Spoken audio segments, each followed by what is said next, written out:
tour of the projection booth. My name is Wendy. I'm one of the people who runs the screening room. I'll stand over here.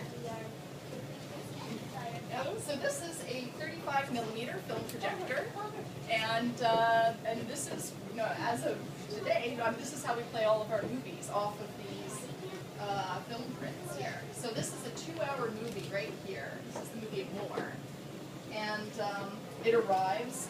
We rent it from the film distributor. They lend us the film print, and then we can play it for a few weeks before we send it off to the next movie theater.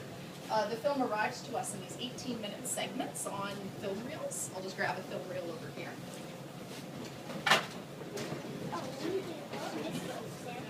So we'll receive about 5 or 6, reels of film. When the movie first arrives, we slice together all the reels into one big long ribbon in order onto this platter, and then we can play the movie. And then when we're done, we pack it all up again and then send it off to the next movie theater, which might be in Ottawa, Calgary, Belleville, flown out to Vancouver before. Sometimes we even send them down to the States. So these film prints get shared by a different network of movie theaters across Canada. And so the film starts here. So when we, I won't be able to turn on the projector and run the film, because once you start playing a movie, you have to let the movie run all the way through before you can start from the beginning. So I'm just going to have to describe that. But yeah, when we turn on the projector, the film will kind of feed through. The motor will feed the film through to the film projector up there, where a very bright xenon light bulb will cast a giant beam of light into the movie theater and display the image. And then the film continues to kind of follow this path along these rollers up onto the top platter over here. And it takes us about every time we play the movie, we have to kind of thread up this film, and it takes about 1.5 minutes to do it, and it's kind of like threading up a big sewing machine. And so this equipment, a lot of this equipment dates back to about, this is sort of the Frankenstein machine. Some of this equipment is only a few years old, some of the components are quite old, and yeah, some of the components date back to about the 1960s. And over in Screen 1, some of our projector prints actually date back to the 1940s, which is pretty cool that some of this machinery has been running for that long. Although unfortunately, today is actually going to be the last day that this film projector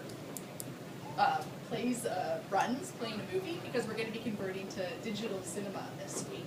So starting Sunday, we're going to close down this theater. On Monday, we're going to close down Screen 1, and we're going to be removing the old equipment and replacing it with some state-of-the-art new digital cinema equipment. And it's sort of a bittersweet time, because film has its analog technology.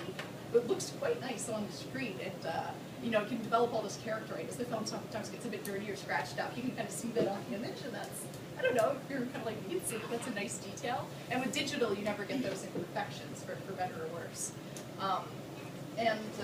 Movie theaters have been playing movies for about 100 years using this kind of technology. So, digital, becoming obsolete, it's definitely an end of an era.